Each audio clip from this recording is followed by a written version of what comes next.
What is one thing that you are worse at than people around you?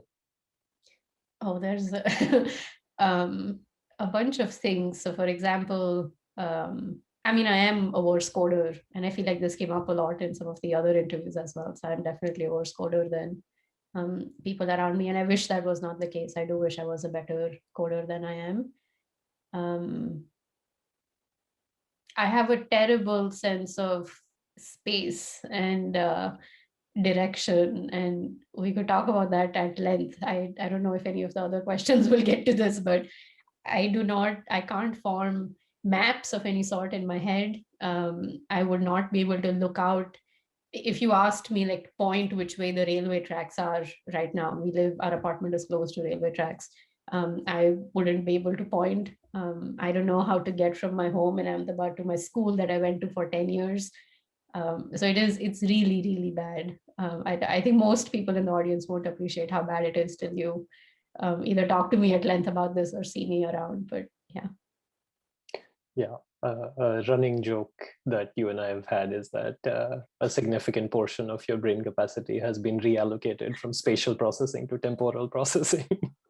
Yeah, and so of the four dimensions, I take care of time and you take care of space. Yeah. What is one thing that you think you're worse at than people around you? I can come up with these interview questions. Things that I'm worth. Patience, I guess. Yeah, I'm not a very patient person. Yeah. And so, if things don't get done on time or something goes wrong, you can see I can get upset quite easily. So I'm not a very patient person. What is one thing that you think you're worse at than people around you? Speaking French. True. Okay.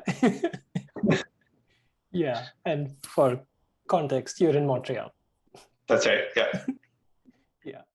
What is one thing that you are worse at than people around you? Oh, so much. In fact, let me see. So one thing, I need to choose one thing. Oh yes, okay. So this is pretty minor. So kind of, let's say, only exercise I used to do is swimming. So I'm not a runner. I actually never have jogged in my whole life. I'm not a climber. I've never actually climbed any mountain that requires you to sweat, essentially. I don't really play soccer or football or anything like that. Of course, I did when I was in high school and middle school, because every friend of mine was playing something, so I was just hanging out with them, but not really.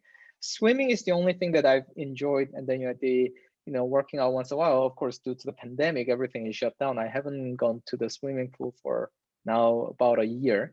Actually, exactly a year, I think it's been.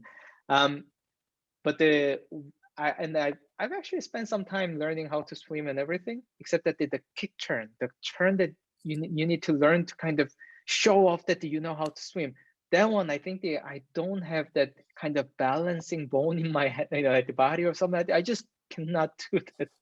And then that's always killing me, because I've learned how to do butterfly, all those neat things that I can do. I know how to jump in, and then you have to sprint and everything, but the turn is just killing me. So that one, I think I might actually be the worst among the people who know, or who spend money and time to learn swimming. Yeah, definitely. Interesting.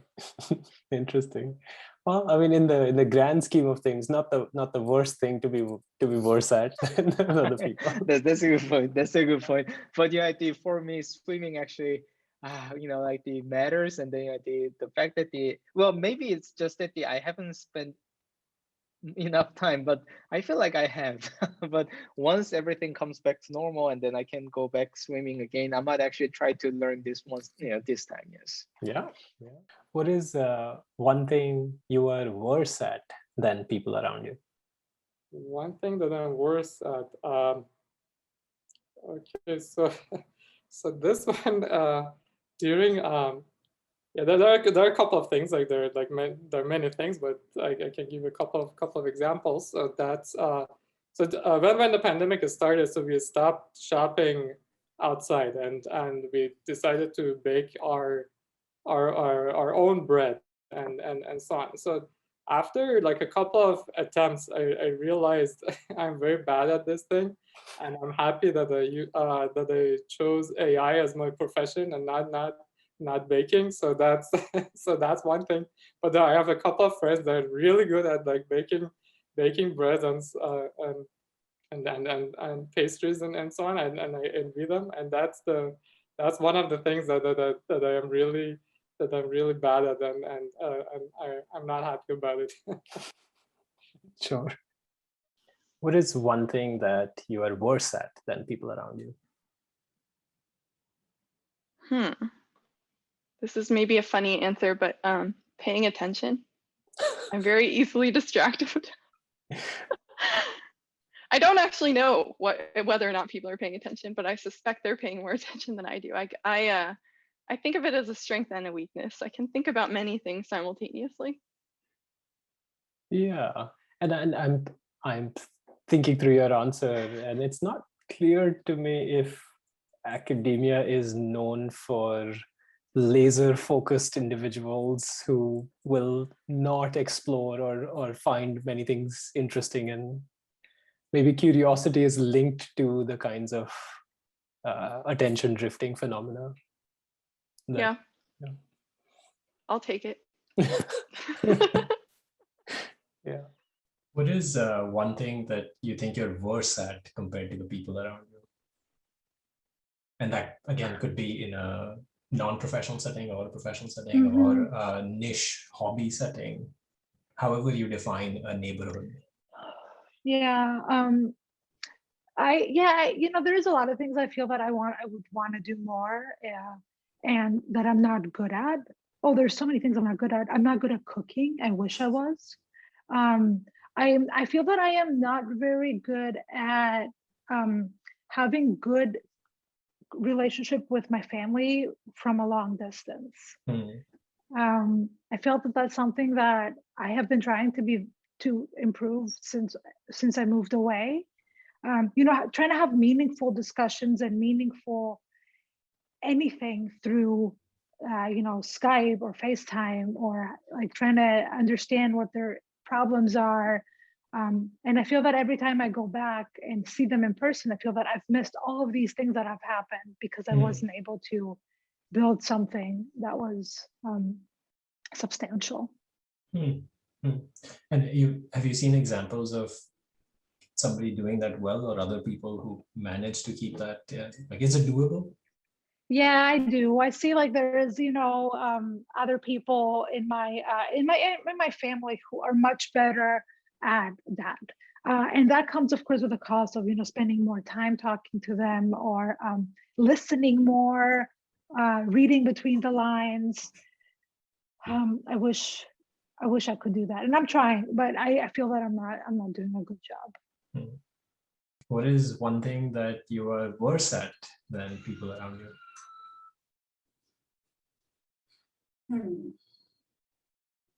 So many things, right? So I think one thing, I guess, do you mean in a personal way or in a professional way?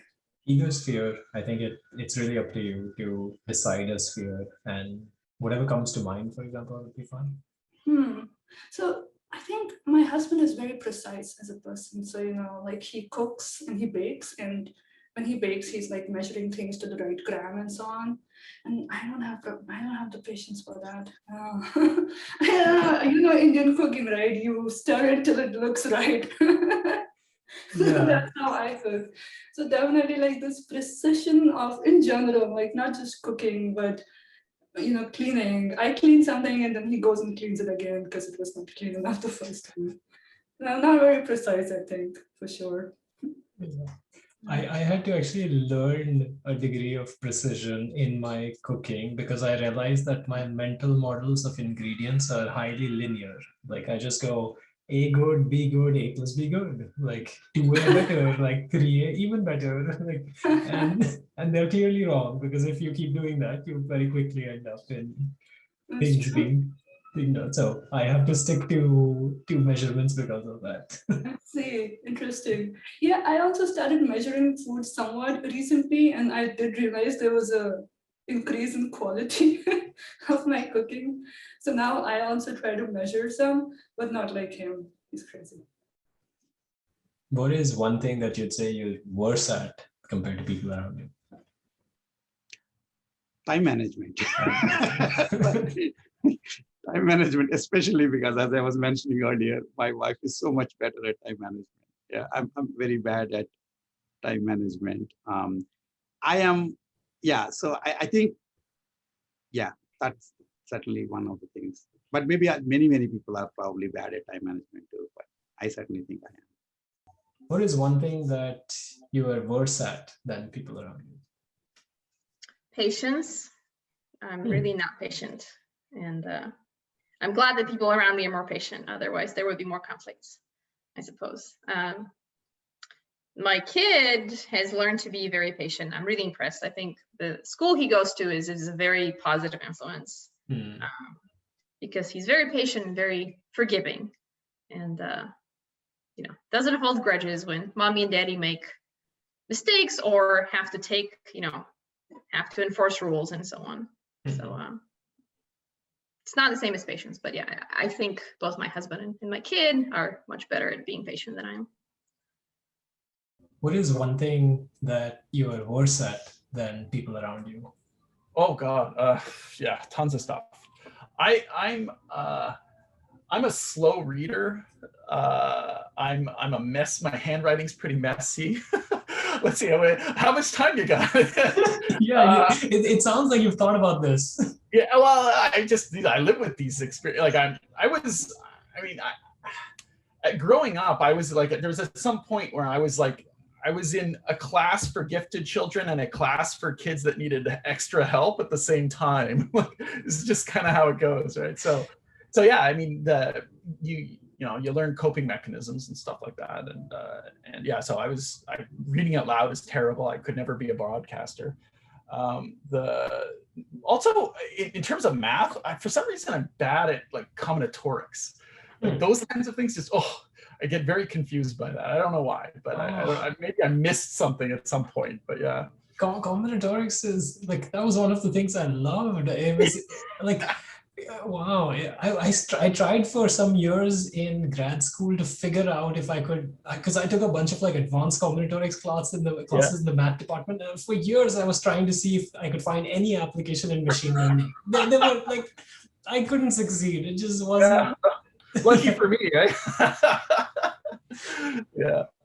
No, yeah. No, I'm bad at that. I feel that one I feel on a daily basis. Whenever it comes up, I'm like, oh, not this again. But yeah, it's hopefully or thankfully it's not that often. But yeah. Yeah. If anybody mentions picking out 2 red balls out of a bag containing somebody else.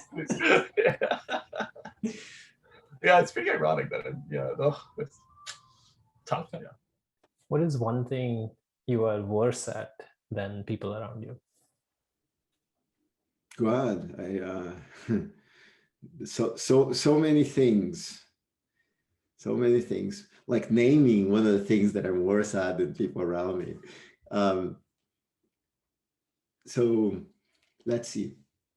What am I worse at than people around me? On a variety of aspects. So for example, I talked about soccer earlier. I think in general, when it comes to sports or physical type activities, I have quite a bit of perseverance, but I lack fundamental skills.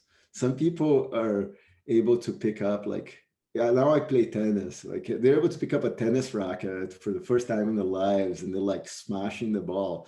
And I'm like, struggling to gain the skills. What plays in my favor is that, I don't tend to give up on anything, but man, I'm like a slow but steady type person. That goes for everything. Like, for example, I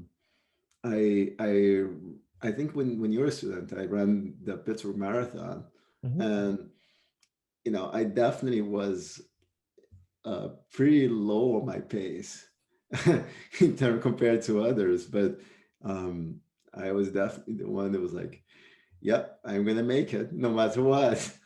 I can make this, but slowly. So that, you know, generally that's one kind of area. I think from a work perspective, I think the sense I have in the field is that a lot of people have more technical depth in specific areas, like they go deeper, and I'm better at kind of the general sense of things and making connections and maybe identifying threads that make sense. But I definitely have to work with others collaboratively who can push things through in a greater depth. And I think that, you know, I'm answering your question a little bit as like, you know, what's your greatest flaw? It's that I'm a perfectionist. You know, I work really hard. I stay after work to get something done until it's perfect, and I never give up. And that's my greatest flaw. But yes, I have followed. That's, I guess, one of the flaws is maybe identifying things. But I think it is one of those things that comes up where I work best with others because I bring something to the table, but I don't bring the complete thing to the table. And now the way that the AI field has evolved over the last 5 years, it's, you know, it's crazy, and it's moving so quickly, and so many new ideas and new tweaks and tweaks on the tweaks. And, you know, when a paper gets presented at NeurIPS, they mention like, yeah, and since we submitted, there have been 17 follow-up works to what I'm presenting today, so this is a little bit out of date. And so I'm not good at kind of keeping up with things. Some folks are like on top of, let's say, the latest literature or everything going on. And yeah, I find that difficult. I don't know, that's some examples. I don't know if I answer your question in enough depth, but which would be consistent with the weakness that you listed. It would be consistent, actually. Well done, touché. On your earlier offhand remark of not being good at naming things, I remember, I think 12 years ago or so, you had mentioned that, I think 15 years ago, you had done this paper called Max Margin Markov Networks, and there was a similar, essentially the same idea of structured, yeah, and structured SVMs came around the same time, which are very similar in their ideas. Yeah, I wonder if you felt that the naming could have been done better with M3 nets. You know, my crack marketing team thought about all the options, and we decided on Max Margin Markov Networks. I honestly think that Max Margin Markov Networks is a really good name for that piece of work, but I have been known for naming. You know, my latest startup went through 3 different names, and so maybe that's another flaw to add to the list. By the way, there are many reasons that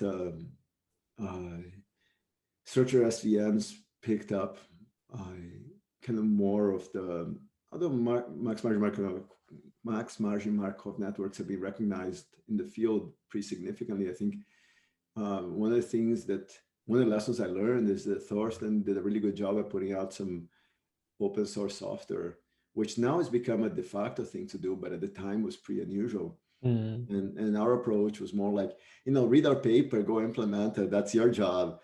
And I think in a sense, I'm glad we've evolved and we've been able to do lots of really open source projects that I'm very proud of. But I think that was a miss there.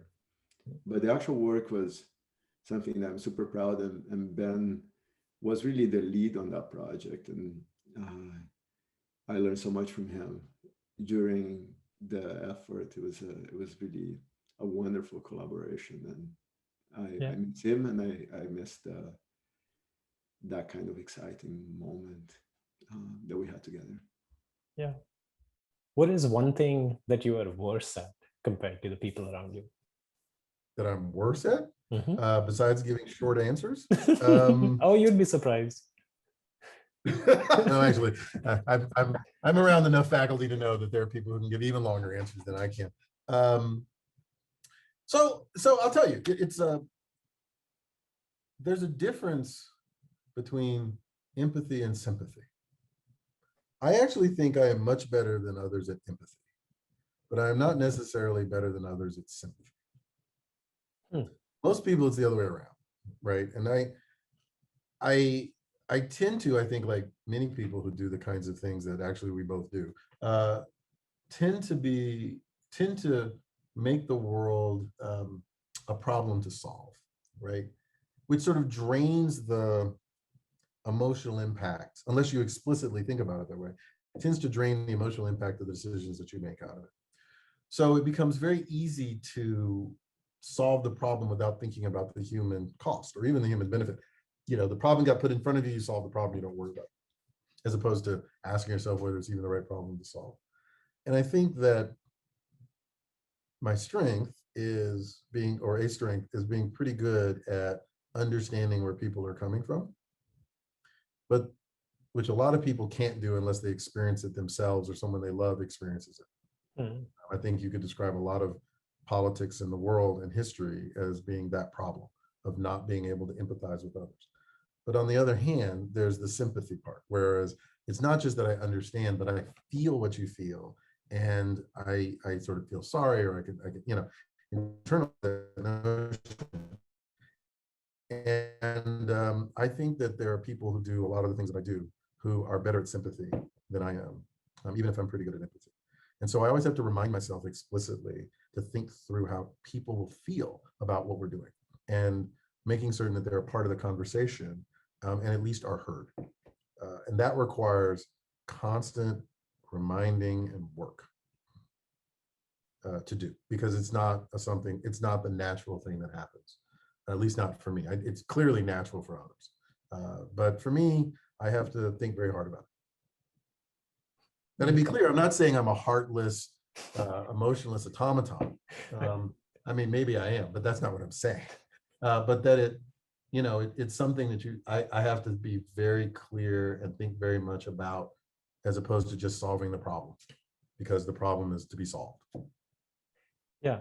No, I think even your earlier answer without the clarification, I don't think had that risk of you coming across as a heartless automaton, specifically when you pointed out your strength of empathy, which I think I know what you mean. In my brief interactions with you, I think I kind of understand what you mean. And your talk at NeurIPS was a good insight into that kind of thinking. Yeah, I appreciate that. What is one thing you are worse at than people around you? Oh, there are quite a few, but I got used to it at this point. I mean, it seems that somebody is better than something compared to me always. But are they around you? Yeah. Yeah. Even my students, sometimes they can write the paragraph that, I'm thinking that, oh, this is better than what I could have written, or, they can certainly write code much better than I do. I mean, back in the days, I wasn't so bad, but I think it's all gone by now. Especially with the GPUs, and I don't know how to. But anyway, no, but I mean, I'm probably better in some things, but I think it's okay though. No. Yeah. Not to be perfect, everything. And I mean, in some ways, I feel like I'm probably D- if I were to get a grade. Like I joined these outdoor activity groups in Seattle, and there I felt like, they're gonna just give me F. compared to all the other fit people. It's like, oh, that was hard. Okay. That D- that you're giving yourself, what is that on? Oh. Just generically at life? I don't think so. But like, I mean, sometimes people talk about political, stuff, and I mean, I also have some of my own opinion, but sometimes they get, oh yeah, Twitter, sometimes they get into this like war of arguments, and that's just beyond me at some point. Some people say, oh, also, I don't know how some people are able to be constantly on social media and, sharing very insightful remarks about all the recent papers and all. And every year I'm thinking, oh, I should have a more presence in Twitter. Every new year I'm thinking, okay, I should do that. And then, I don't know, it's just not me. The only thing I seem to be doing is like retweet with no comment. I should work on it though. Maybe next year. Yeah. I don't know if I don't know if the world really, I think you may be contributing to the world through your expertise well enough. Like, I don't think the world needs more thought leaders, quote unquote, on Twitter. Yeah, it does seem like the world doesn't mind if I'm good at a particular narrow thing and not necessarily excel in everything. And other people can do that. It's okay.